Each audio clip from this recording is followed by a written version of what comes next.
Hello and welcome to my channel. My name is David Wiley and today I'm going to do an Ex-Lurker tag. This is a tag that was created by Kate Luna.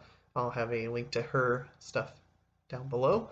And I was tagged by Beating Around the Books, and I will also have a link to her video down below. So I didn't plan these out, I'm just gonna kind of wing it here.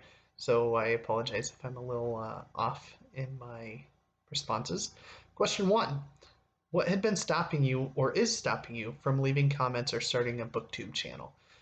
And originally, my hesitation on it was a fear of being unable to fully contribute, to not have anything to talk about, to add to the conversation. Um, Booktube seemed to me, when you try searching for it, it's big channels that read so many books, and most of them live in the latest and greatest hot stuff. And a lot of the books that were being recommended and covered just weren't really what I was looking for in my bookish content as I was trying to find somebody's channel to get out there and jive with. So long story short, I eventually took the plunge, and I've been so grateful to do so. I started with leaving some comments on a couple of videos, and within the next week, maybe, not even that long, I made my first video. So, now question 2, you've already left a bunch or a million of comments on booktuber videos. Do you remember the very first comments you've left, and did you get any reply? I remember the first 2 booktubers, well, one I don't think is actually a booktuber, but it was the one that made me initially start watching more booktube content, and that is Annie Levin.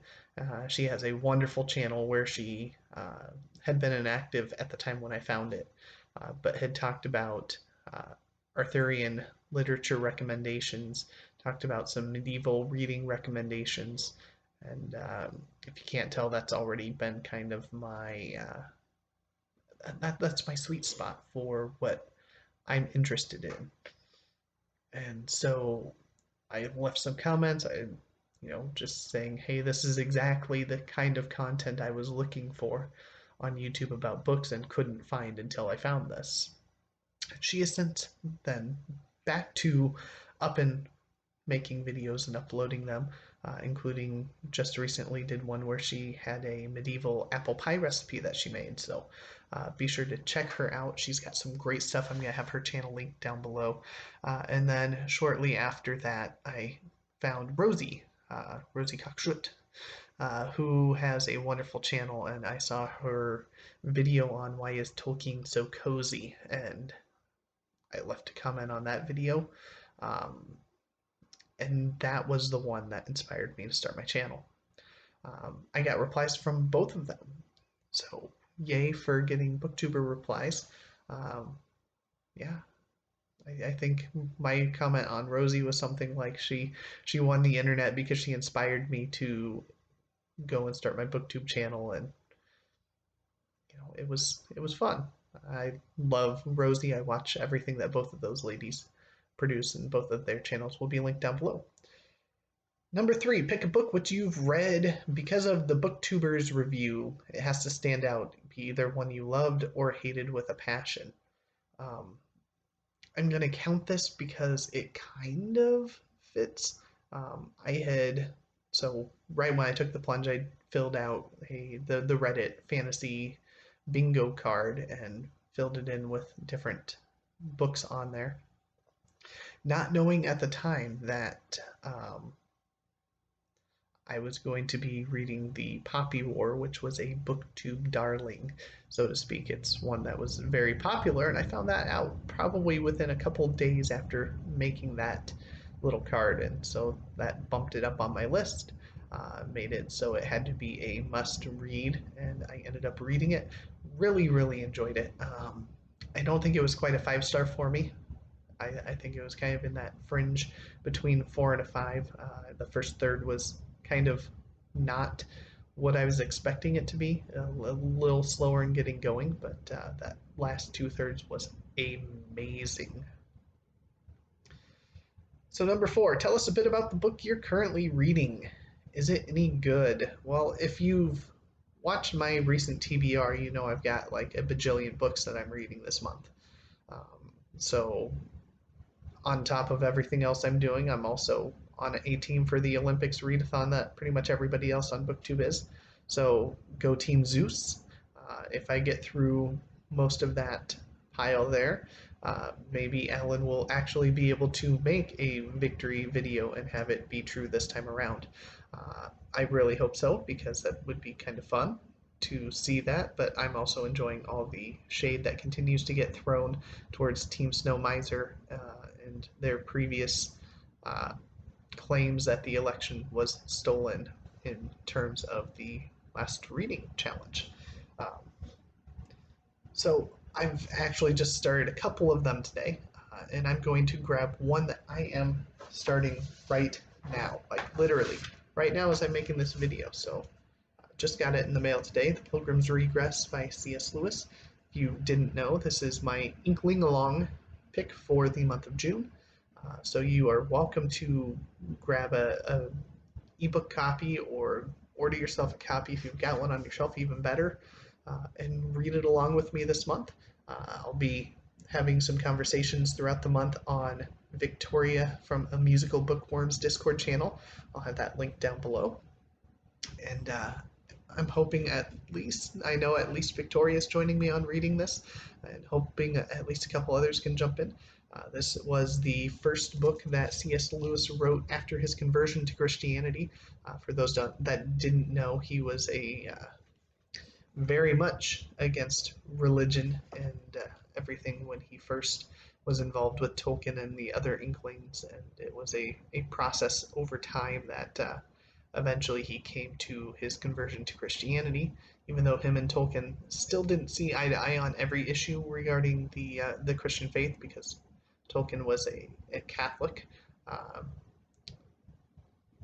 They still had a very good companionship, and it was partially through Tolkien's influence that brought C.S. Lewis to the faith. And if you've read any of C.S. Lewis's Christian works, you know just how much that man wrote about Christian for the layman.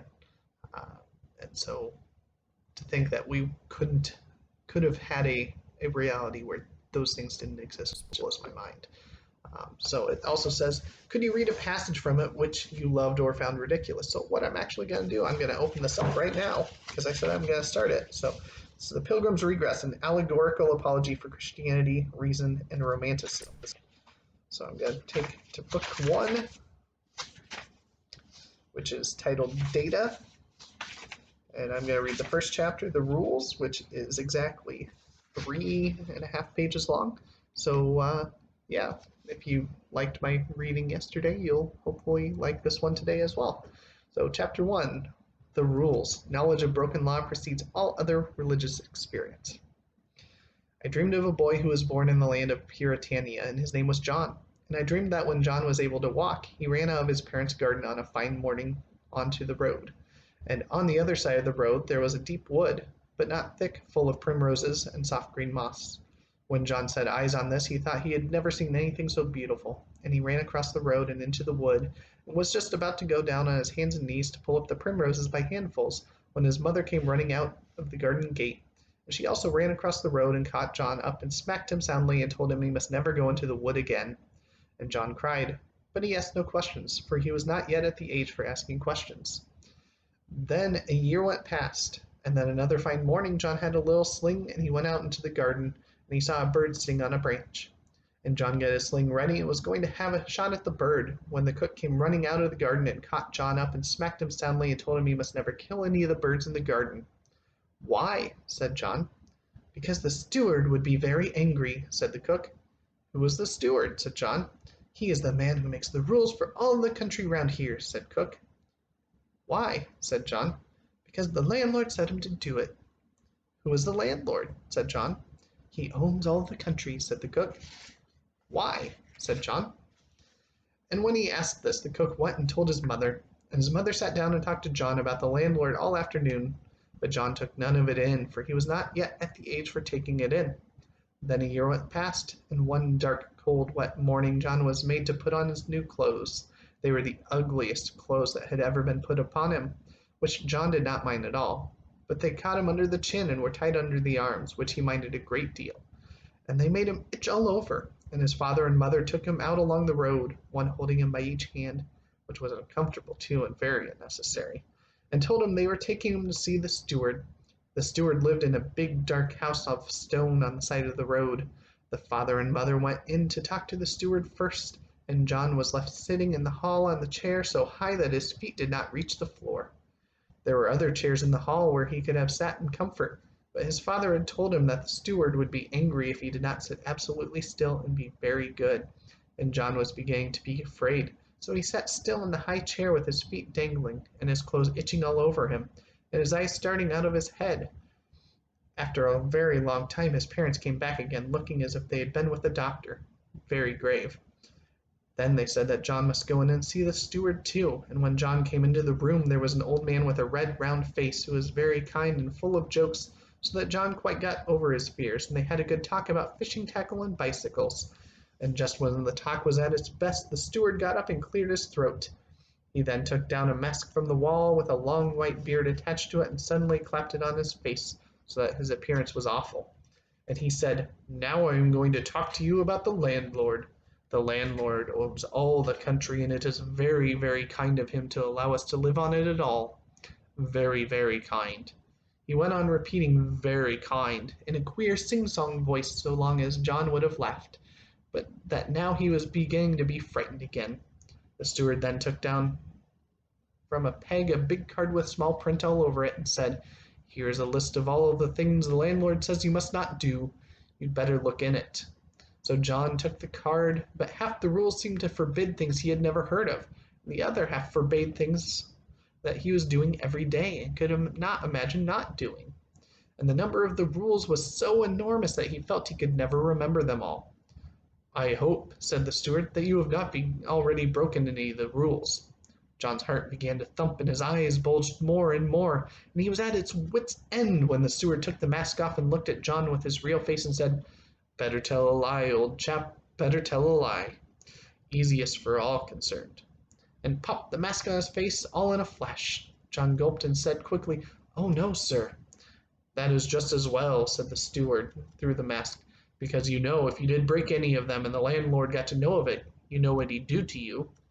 "No, sir," said John, and the steward's eyes seemed to be twinkling dreadfully through the holes of the mask. "He'd take you and shut you up forever and ever in a black hole full of snakes and scorpions as large as lobsters, forever and ever. And besides that, he is such a kind, good man, so very, very kind that I am sure you would never want to displease him." "No, sir," said John, "but please, sir." "Well," said the steward, "please, sir, supposing I did break one little one by accident, you know, could nothing stop the snakes and lobsters?" "Ah," said the steward, and then he sat down and talked a long time, but John could not understand a single syllable. However, it all ended with pointing out that the landlord was quite extraordinarily kind and good to his tenants, and would certainly torture most of them to death the moment he had the slightest pretext. "And you can't blame him," said the steward, "for after all it is in his land, and it is so very good of him to let us live here at all. People like us, you know." Then the steward took off the mask and had a nice sensible chat with John again, and gave him a cake and brought him out to his father and mother. But just as they were going, he bent down and whispered in John's ear, "I shouldn't bother about it all too much if I were you." At the same time, he slipped the card of the rules into John's hand and told him he could keep it for his own use. That is the end of that first chapter. You can see here on the very next page, we have a nice little illustration there. So I think I'm going to enjoy it. It's going to be interesting. I love C.S. Lewis and his writing, his style, and it's very much got a Lewis feel to some of the writing in there. And so last question here, and this is going to be really quick to keep this nice and short. Do you keep a reading journal? No, I don't. Would I be opposed to? No. I think I'm going to have to at some point, but I don't know how to start. I don't want to put in, I mean, I think it would take away from a lot of time doing other things to put together something that's nice and fancy like some of the ones I've seen. But I do love seeing the videos where I see the reading journals. So maybe I should get around to making one at some point in time. I think that'd be nice and fun. So last thing here, I'm going to tag a couple of people. I actually need to set my phone up here. Yes, I've got my phone to look up one of them. So the first person I'm going to tag is Rachel is Reading. I know she's a relatively new booktuber, started around the same time I did, and she's fantastic. Be sure to check her channel out. I'm going to have that link down below. She reads a lot more literary fiction, which is an area that I know some people really enjoy, other people really try to avoid, not maybe necessarily through dislike, but through just not having a comfort level with it. So that's definitely something worth noting. And let's see here. I will also tag. Gotta scroll back through all these comments, try to find this person. There's another new person. Instead of looking for them, I will have them linked down below. She's just started a new channel very recently. Doesn't have a whole lot of people subscribed to her channel, but she is doing a crazy readathon thing similar to my Read Every Book by Author that I'm going to be taking part of along with a few other folks that have risen up to that challenge. Um, but she's reading every Hugo award-winning book. Just recently did her review of Dune as the very first one to kick that series off. So be sure to check her out, give her some support, and thank you for watching.